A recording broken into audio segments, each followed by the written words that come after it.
channel at meron tayo siyang gagawin na unit na Ford Focus, Ford Fiesta.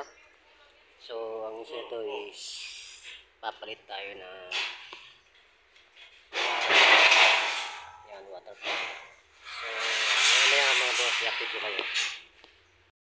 So ito na mga boss, na tanggal na yung timing belt.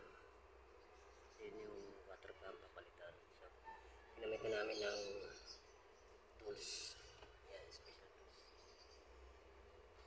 Para hindi siya ikot. So ito yung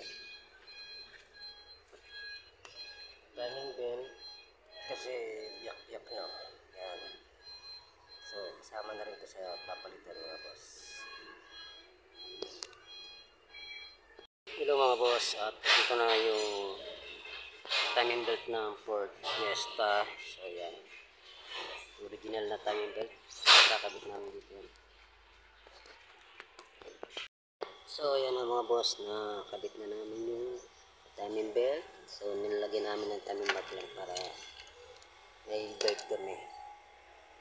So ito na mga boss, na kompleto na. Pinasword ko na lang, so nakabit na rin yung bago. Then yung belt niya sa labas nakabit na rin. So paandar na lang ito mga boss. Yan na mga boss, start na lang. Budget limit na medyo maayos na mga ano nga hindi sa'yo